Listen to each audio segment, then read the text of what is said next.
Hello students, स्वागत है आपका आईसीटी वर्चुअल क्लासेस में। मैं हूं कविता, आपकी बायो टीचर।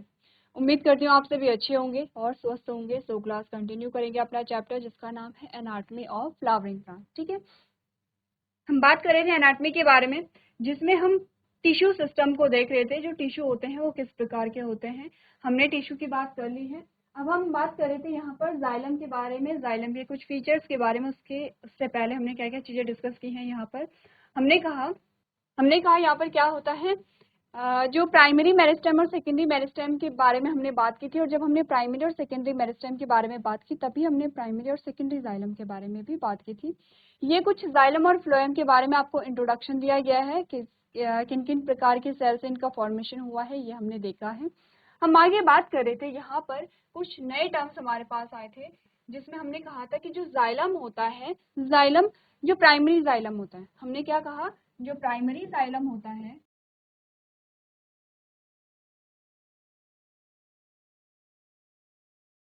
वो दो टाइप का होता है। ठीक है, दो टाइप का कहिए या दो स्टेजेस उसमें आती हैं। पहले को हम कहते हैं प्रोटोजाइलम और दूसरे को हम कहते हैं मेटाजाइलम। ठीक है, अब मैंने क्या कहा, हमने प्रीवियस लेक्चर में क्या डिस्कस किया था, जो प्रोटोजाइलम होगा, प्रोटो को आप याद रख सकते हैं प्रिमिटिव से। जैसे कि जब हम छोटी क्लासेस में थे तब हम बात करते थे प्रोकैरियोट और यूकैरियोट सेल की। अभी भी आप डिस्कस करेंगे जब आप बात करेंगे क्लासिफिकेशन, जो चैप्टर हमारे पास आता है, तब हम बात करते हैं यहाँ पर प्रोकैरियोट की और यूकैरियोट की। प्रोकैरियोट को हम याद करे थे प्रिमिटिव से, तो वैसे ही कुछ आप यहाँ पर याद रखने के लिए आइडिया रख सकते हैं। जो प्रोटोजाइलम होता है वो क्या होता है, प्रिमिटिव मान सकते हैं, क्योंकि हमने क्या कहा यहाँ पर कि जो जाइलम वेसल्स और जाइलम ट्रैकिट्स हैं, तो हमने क्या कहा यहाँ पर जो जाइलम वेसल्स और जाइलम ट्रैकिट्स होती हैं वो फुली डेवलप नहीं है, नैरो है, पतली है, क्योंकि इन्हें क्या करना है, क्योंकि जाइलम को क्या करना है, कंडक्शन करना है। किसका कंडक्शन करना है, मेनली वाटर प्लस मिनरल का। ठीक है, जब इन्हें कंडक्शन करना है तो हमने कहा कि अगर यहाँ पर बड़े बड़े पेड़ होंगे जिनकी हाइट बहुत अच्छी रहती है, हाइट बहुत ज्यादा रहती है, तो इन्हें क्या करना है, बहुत दूर तक पानी को क्या करना है, पहुंचाना पड़ेगा। इसके लिए क्या होगा, यहाँ पर जो वेसल्स होंगी वो कैसी होनी चाहिए, आपने कहा कि वेसल्स का नंबर ज्यादा होना चाहिए। ठीक है, इसी को हमने क्या कहा था, यही रीजन है कि जो स्टेम होते हैं, स्टेम में क्या होती है, मोटाई बढ़ जाती है। तो हमने कहा कि यहाँ पर अगर हम प्रोटोजाइलम की बात करें तो यहाँ पर जो जाइलम वेसल्स थे, जाइलम ट्रैकिट्स थे, वो कैसे थे, नैरो थे यहाँ पर, यानी कि अभी वो पूरे डेवलप नहीं हुए हैं, पूरे विकसित नहीं हुए हैं, अभी पतली पतली आपको नलियां वहां पर दिख रही हैं। वही हम मेटाजाइलम की बात करें, आपने कहा जब प्रोटोजाइलम मेच्योर हो जाता है, इट मीन्स यहाँ पर जाइलम वेसल्स और जाइलम ट्रैकिट्स मेच्योर हो जाते हैं, तब हम उन्हें क्या कहते हैं, मेटाजाइलम कहते हैं। किसकी बात हो रही है, प्राइमरी जाइलम की बात हो रही है। अब हमने कहा कि प्राइमरी जाइलम और मेटाजाइलम की लोकेशन के बेसिस पे हमारे पास दो वर्ड्स आते हैं, जिसे हम कहते हैं एक्सार्क और एंडार्क कंडीशन। ठीक है, अब वो एक्सार्क और एंडार्क कंडीशन क्या होती है, जब हमने देखा था, जब हम पढ़ रहे थे यहाँ पर मेरिस्टेम को किसके बेसिस पे, ओरिजिन के बेसिस पे हम पढ़ रहे थे, तो हमने कुछ इस प्रकार की संरचना बनाई थी। अब यहाँ पर आपको क्या दिखेंगे, जाइलम और फ्लोएम के बंडल दिखेंगे। हम सिर्फ यहाँ पर क्या बात करेंगे,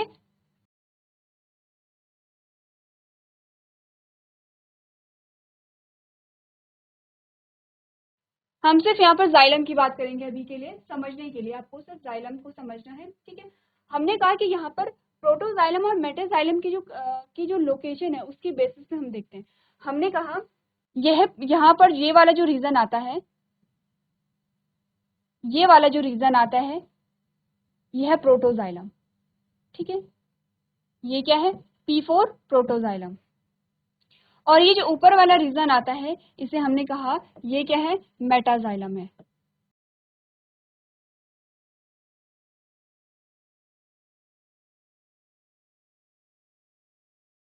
एक कंडीशन आपके पास ये आई। दूसरी कंडीशन में हमने कहा कि जो प्रोटोजाइलम है वो यहाँ पर है। हमने क्या बोला कि जो प्रोटोजाइलम है वो अंदर की ओर है, हमने बोला ये प्रोटोजाइलम है जो कि आपको बाहर की ओर दिख रहा है। और ये जो अंदर की ओर आपको दिखा ये है मेटाजाइलम।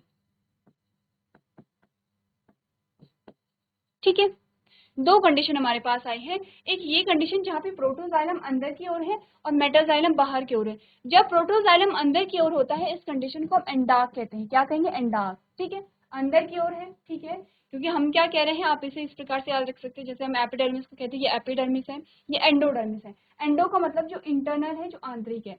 तो आपने कहा अगर यहाँ पर प्रोटोजाइलम जो है, अगर यहाँ पर जो प्रोटोजाइलम है वो अंदर की ओर है तो उसे हम एंडार्क कहेंगे। ये पहली वाली कंडीशन। ठीक है, ये पहली वाली कंडीशन कौन सी होगी? एंडार्क होगी।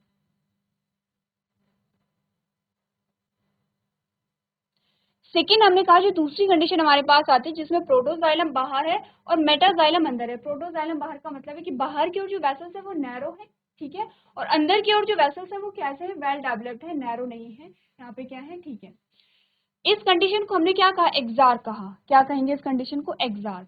सिंपल है, इजी है, जैसे हम प्रीवियस लेक्चर में पढ़ चुके थे। अगर हम एक बार लैंग्वेज को पढ़े तो हमने क्या चीजें यहाँ पर समझी, देखिए।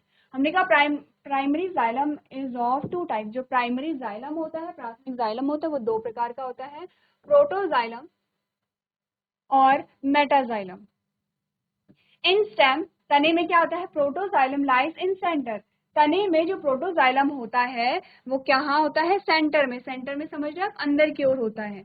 And metaxylem towards periphery. जो मेटाजाइलम होगा वो पेरीफेरी यानी कि बाहर की ओर होता है। This type of primary xylem is called एंडार्क condition. एंडार्क में क्या होगा? बेसिकली आपको देखना प्रोटोजाइलम कहाँ पर है। अगर प्रोटोजाइलम बाहर है तो आप एक्सार कहेंगे, प्रोटोजाइलम अंदर की ओर है तो आप एंडार्क कहेंगे। ठीक है, एक ही चीज को लेके चलना है। तो हमने कहा कि एंडार्क कंडीशन हमें मिलती है स्टेम में, तने में मिलती है हमें एंडार्क कंडीशन, यानी कि तने में हमेशा क्या होगा? तने में जब भी आप देखेंगे तो आपको क्या मिलेगा? यहाँ पर जो प्रोटोजाइलम है वो अंदर की ओर मिलेगा, मेटाजाइलम आपको बाहर की ओर मिलेगा।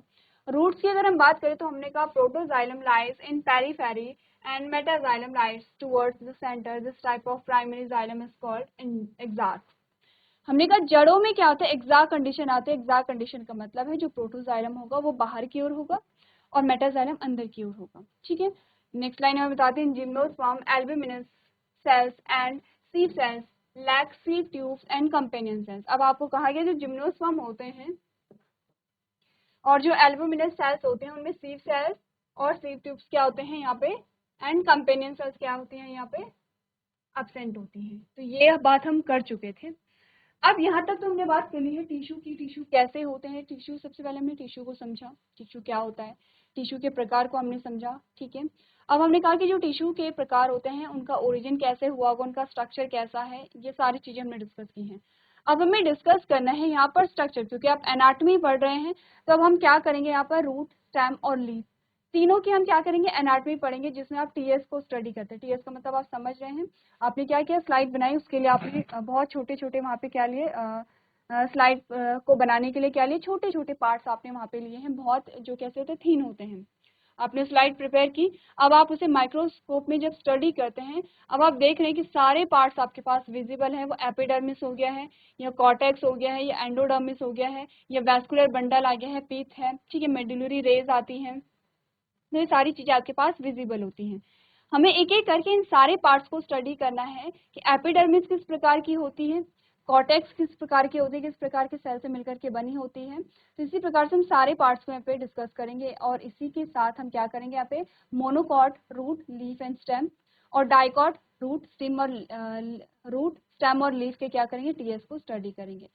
सबसे पहले हमारे पास आता है epidermal tissue system. Epidermal tissue system में आप एपिडर्मिस को स्टडी करते हैं। एपिडर्मिस किस चीज से मिलकर के बनी है, एपिडर्मिस में और क्या क्या स्ट्रक्चर पाए जाते हैं। तो सबसे पहले अगर हम बेसिक देखें कि जो एपिडर्मिस होता है, एपिडर्मिस में क्या क्या चीजें पाई जा सकती हैं। अगर आपने स्टेम देखा है, एपिडर्मिस का मतलब होता है कि जो आउटर जो आपकी स्ट्रक्चर होता है, जो बॉडी होती है, उसे कवर करने का काम जो टिश्यू करता है। जब हम 9th क्लास में थे तो हमने क्या पढ़ा था? यहाँ पर एपिथेलियल टिश्यू पढ़ा था। ह्यूमंस में आपने एपिथेलियल टिश्यू पढ़ा था, वही आप प्लांट में क्या पढ़ रहे हैं? एपिडर्मल टिश्यू पढ़ रहे हैं, जो कि क्या करता है? आउटर बॉडी को सराउंड करता है। अब मैं आपसे पूछ रही हूँ कि अगर मैं आपसे कहूँ कि लीफ, स्टेम या रूट में क्या क्या स्ट्रक्चर आपको दिखाई दिए हैं आउटर बॉडी में, तो हम कहते हैं कि अगर हम लीफ की बात करें तो हमें क्या मिलते हैं? स्टोमेटा मिलते हैं। अगर हम स्टेम की बात करें तो हमें लेंटिसल्स मिलते हैं। अगर हम रूट की बात करें तो आपको रूट हेयर्स मिलते हैं। तो ये सारी चीज़ें आपको क्या करती हैं, यहाँ पे मिलती हैं। इसके अलावा ट्राइकोम होते हैं, ये कहाँ पे मिलते हैं, स्टेम में आपको देखने को मिलते हैं। तो ये जो स्ट्रक्चर होते हैं ये आउटर बॉडी पर होते हैं, यानी कि एपिडर्मल टिश्यू से लगे हुए होते हैं। इसी के साथ हम ये भी देखेंगे एपिडर्मल टिश्यू में जो सेल्स होती हैं क्या वो फोटोसिंथेटिक होती हैं या नॉन फोटोसिंथेटिक होती है, क्योंकि इसके बारे में हमने पहले भी बात यहाँ पर की थी। ठीक है, हम स्टार्ट करेंगे एपिडर्मल टिश्यू सिस्टम। चलिए, तो एपिडर्मल टिश्यू सिस्टम के बारे में पढ़ लेते हैं, हमें क्या क्या चीजें बताई गई हैं। एपिडर्मल टिश्यू यानी कि इट फॉर्म्स का मतलब है epidermal tissue forms the outer most covering of whole plant body. ठीक है, यही हमने कहा था एपिथेलियल, जो एपिडर्मल टिश्यू होता है एपिथेलियल हम एनिमल्स में पढ़ते हैं, ह्यूमन में पढ़ते हैं। एपिडर्मल टिश्यू क्या होता है, पूरी प्लांट बॉडी को कवर करता है। अब जब हम छोटी क्लासेस में थे तो हमने कवरिंग और लाइनिंग का मतलब समझा था। ठीक है, कवरिंग और लाइनिंग का मतलब क्या होता है, हमने कहा था कोई भी स्ट्रक्चर है, फॉर एग्जांपल कोई भी स्ट्रक्चर है, अगर यहाँ पर बाहर से आप कवर करें तो उसे कवरिंग कहेंगे, और अगर अंदर से आप कवर करें तो उसे आप लाइनिंग कहते हैं। ठीक है, तो हमने क्या बोला कि पूरी प्लांट बॉडी को जो कवर करता है वो कौन है, यहाँ पर एपिडर्मल टिश्यू आता है। ठीक है, which consist of epidermal sales. अब आपको बताया गया कि जो एपिडर्मल टिश्यू है वो किन किन चीजों से मिलकर के बना है।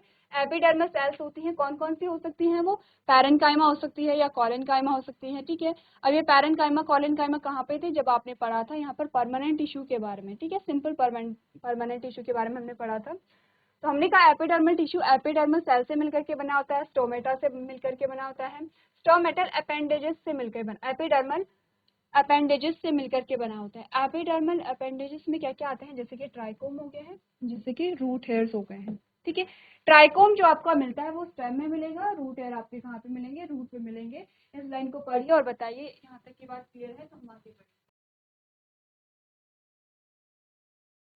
चलिए, अब नेक्स्ट लाइन जो आपको बताती है, अभी तक जो मोस्टली चीजें हम पढ़ रहे हैं वो हमारे लिए बहुत ज्यादा नई नहीं है, हमने पहले भी कुछ ना कुछ यहाँ पे पढ़ा है। जैसे कि आपने ये लाइन पहले भी पढ़ी होगी, एपिडर्मिस इज सिंगल लेयर। जो एपिडर्मिस होती है वो सिंगल लेयर है। ठीक है, मल्टी लेयर नहीं है, एक सिंगल लेयर है। और कैसी है, पैरेन्काइमेटस है, पैरेन्काइमा की बनी हुई है, यानी कि पैरेन्काइमा के सेल्स यहाँ पर पाए जाते हैं। अब पैरेन्काइमा के क्या क्या फीचर्स होते हैं ये आपको समझना है, क्या फंक्शन होते हैं।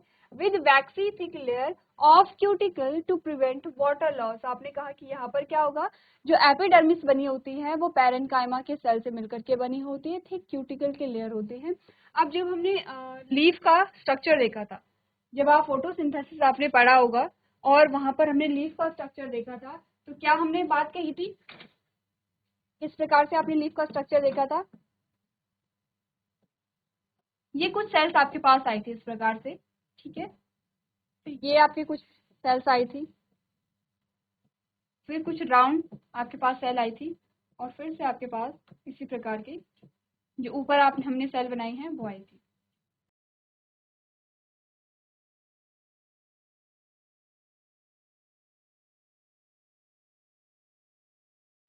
अगर हम नेमिंग करें तो ये जो लेयर आपको दिखाई दे रही है ये है क्यूटिकल। ठीक है, ये जो आपको लेयर दिखाई दे रही है ये है एपिडर्मिस, या फिर इसे हम कहेंगे अपर एपिडर्मिस, क्योंकि एपिडर्मिस आपके पास दो लेयर आ रही हैं। तो इस वाली लेयर को हम कहेंगे अपर एपिडर्मिस। ठीक है, इसे हम क्या कहेंगे, मीजोफिल सेल कहते हैं। इसे हम क्या कहते हैं, लोअर एपिडर्मिस कहते हैं। और ये फिर से हमारे पास क्या आती है, क्यूटिकल आ जाती है। ये हमने लीफ का स्ट्रक्चर देखा था। ठीक है, जब हम पढ़ रहे थे फोटोसिंथेसिस को, तो क्या समझे, एपिडर्मिस है, एपिडर्मिस के बाहर एक वैक्सी लेयर होती है, इस प्रकार की एक वैक्सी लेयर होती है जिसे क्यूटिकल कहते हैं। क्या काम होता है क्यूटिकल का, जो पानी की हानि होती है, जो वाटर लॉस होता है, एक्स्ट्रा जो वाटर लॉस होता है उसे क्या करना, प्रिवेंट करना। ठीक है, चलिए, तो हमने क्या बोला था, यहाँ पे जो क्यूटिकल की जो लेयर होती है वो कहाँ पाई जाती है, एपिडर्मिस में पाई जाती है। इस लाइन में आपको यही बताया गया कि जो आपकी एपिडर्मिस है वो क्या है, सिंगल लेयर है, पैरेन्काइमा से मिलकर के बनी है। और इसमें क्या होती है, क्यूटिकल की एक लेयर होती है जो कि कैसे होती है, थिक होती है, और क्या करती है, वो प्रिवेंट करती है वाटर लॉस को, यानी कि पानी की जो हानि होती है उससे क्या करेगी, रोकेगी। ठीक है, यहाँ तक की बात क्लियर है। अब नेक्स्ट पढ़ते हैं।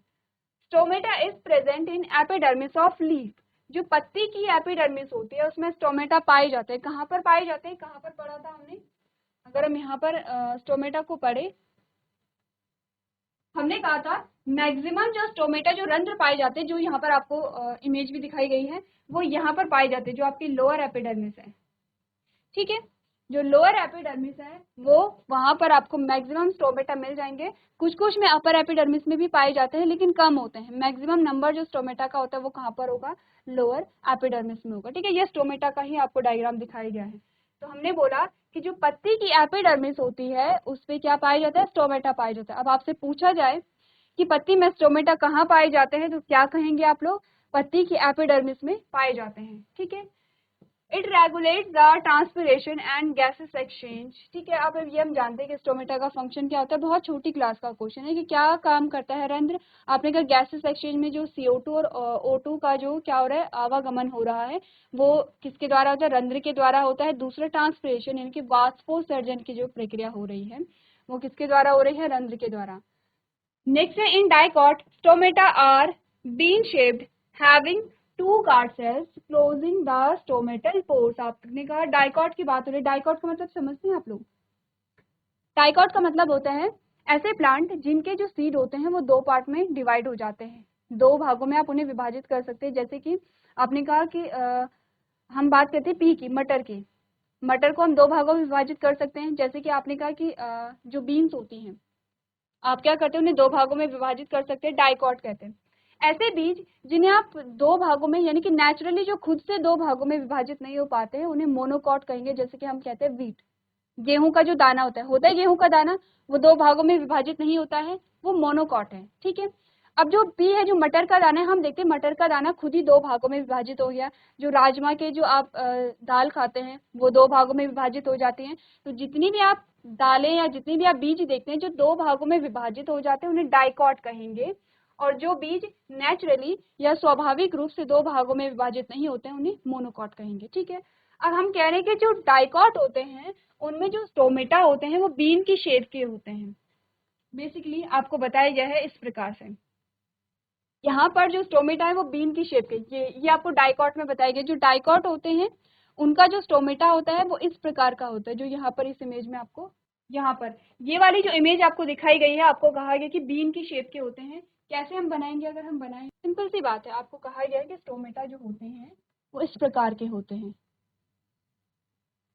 इस प्रकार के होते हैं। ठीक है, किसमें? डाइकॉट में। तो आपसे पूछा जा सकता है कि डाइकॉट में जो स्टोमेटा या रंध्र थे वो कैसे थे? बीन शेप के थे, जिसमें क्या होती है? Having two guard cells closing the stomatal pore. अब इनमें से स्टोमेटा कौन है? स्टोमेटा जो बीच का पोर्शन आपको दिखाई दे रहा है ये स्टोमेटा है, और ये जो दो हैं ये गार्ड सेल होती हैं।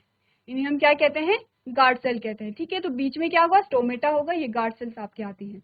अब बात करते हैं मोनोकॉट में किस प्रकार का स्टोमेटा होता होगा। हमने कहा in monocots stomata is dumbbelled shape. कैसे शेप के होते हैं? डम्बल शेप के। कैसे? यहाँ पर देखिए, दोनों इमेजेस में आपको डिफरेंस दिखाई दे रहा होगा। ये कुछ डम्बल जैसे आपको दिखाई दे रहे हैं इस प्रकार से। ठीक है, अंदर आपको यहाँ पर क्या दिखाई दे रही है? ये जो है ये गार्ड सेल नहीं होंगी, गार्ड सेल आपकी ये होती हैं, ये आपके अंदर की ओर जो दिखाई दे रही है ये गार्ड सेल है इस प्रकार से। और ये बीच में ये वाला जो पोर्शन है ये स्टोमेटा वाला पोर्शन है। तो दोनों के स्टोमेटा में भी डिफरेंस होता है। अगर मोनोकॉट और डाइकॉट की हम बात करें तो दोनों के स्टोमेटा में भी क्या होगा? डिफरेंस यहाँ पर होता है। हमने कहा guard cells contain a chloroplast and help in opening and closing of the stomata. अब एक क्वेश्चन है आपका बहुत इंपॉर्टेंट, आपसे पूछा जाता है कि जो एपिडर्मिस होती है, ये जो एपिडर्मल टिश्यू की जो सेल्स होती हैं, जो कोशिकाएं होती हैं, उनमें कोई सेल फोटोसिंथेटिक होती है या नहीं होती? तो हम कहते हैं कि एपिडर्मल टिश्यू की जो सेल्स होती हैं वो नॉन फोटोसिंथेटिक होती हैं। इट मीन्स वहाँ पे फोटोसिंथेसिस की प्रक्रिया नहीं होती एक्सेप्ट गार्ड सेल। जो गार्ड सेल हमने अभी देखी है, जो गार्ड सेल हमने देखी, हमने कहा इसमें क्या होगा? क्लोरोफिल प्रेजेंट होता है, और ये कैसी होती है? फोटोसिंथेटिक होती है। अब ये जो टर्म्स हैं जैसे फोटोसिंथेटिक हो गया, नॉन फोटोसिंथेटिक हो गया, ये समझ आ रहा है आप लोगों को? सिंपल सी बात है, जिसमें फोटोसिंथेसिस हो रही है, फोटोसिंथेसिस यानी प्रकाश संश्लेषण, आप छोटी क्लासेस से पढ़ते चले आ रहे हैं, 6th 7th में आपने पढ़ा, 9th 10th में आपने पढ़ा। ठीक है, अब आपके पास एक सेपरेट चैप्टर आएगा फोटोसिंथेसिस का। क्लियर है? नेक्स्ट लाइन देखते हैं, guard cells are surrounded by a subsidiary cells the stomatal apertures guard, ठीक है। आपने कहा कि यहाँ पर गार्ड सेल्स के बाहर भी कुछ सेल्स पाई जाती है जिन्हें हम क्या कहते हैं, सबसिड्यूटरी सेल्स कहते हैं, इस प्रकार से, ठीक है। Cells and surrounding the subsidiary cells are together called stomatal apparatus. आपने कहा जब हम स्टोमेटा कहते हैं तो स्टोमेटा का मतलब है ये रंध्र, बीच वाला रंध्र, लेकिन जब हम स्टोमेटल अपैरेटस कहते हैं, स्टोमेटल अपैरेटस का मतलब होता है stomata, guard cell and subsidiary cell, सारी सेल्स यहाँ पर क्या होती हैं, इंक्लूड होती हैं। अब ये सारी चीजें पढ़िए, अगर यहाँ पर कोई डाउट आपका आता है तो आप लोग मुझसे पूछ सकते हैं, ठीक है। चलिए, यहाँ तक की बात क्लियर है, किसी को कोई डाउट है? यहाँ तक की बात अगर क्लियर है, देखिए दो आपके पास इमेजेस आते हैं, तो आगे बढ़ते हैं। हमने कहा epidermis also contain a number of hairs. हमने कहा एपिडर्मिस में क्या होते हैं, हेयर्स भी होते हैं, जिसे हम क्या कहते हैं, रूट हेयर्स कहते हैं। लेकिन ध्यान रखिए, जो हेयर्स होंगे, जो रूट हेयर होंगे, जिन्हें हम जड़ रोम के नाम से भी जानते हैं, वो किस में पाए जाएंगे, रूट में। आपने कहा root hairs are unicellular elongated elongation of epidermal cells. जैसे कि हमने जब हमने रूट देखी थी तो हम किस प्रकार से रूट बनाते हैं, ये रूट है, ठीक है। इसमें सेकेंडरी रूट भी निकल सकते हैं, लेकिन हम प्राइमरी रूट की बात करते हैं। अपने का छोटे छोटे बालों जैसी संरचनाएं जो रूट में पाई जाती हैं, ये हैं रूट है। अब इनके हमें क्या बताए गए हैं, कैरेक्टर्स बताए गए हैं। क्या क्या कैरेक्टर हमें बताए गए हैं? हमने कहा यूनिसेलुलर होते हैं, एक कोशिकीय होते हैं, ठीक है। दूसरा हमने कहा इलोंगेशन ऑफ एपिडर्मल सेल्स, ठीक है, एपिडर्मल सेल के इलोंगेशन होते हैं। अब ये तो हुई रूट हेयर की बात है, ठीक है। पहले हमने स्टोमेटा पढ़ा है, फिर हमने रूट हेयर पढ़ा है। चलिए, नेक्स्ट हमने कहा trichomes are present on stem. Trichomes भी होते हैं जो कि क्या होते हैं, स्टेम में प्रेजेंट होते हैं, विच आर मल्टीसेलुलर, ब्रांच्ड और unbranched, preventing water loss due to transpiration. अब ट्राइकोम के बारे में जो है हम अपने नेक्स्ट लेक्चर में यहाँ पे कंटिन्यू करेंगे। अभी तक हमने जो जो चीजें समझी हैं वो आप लोग एक बार क्या करेंगे, घर से रिवाइज करके लेके आएंगे। तो आज के सेशन में हम इतना ही करेंगे। अभी तक क्लास में बने रहने के लिए आपका धन्यवाद।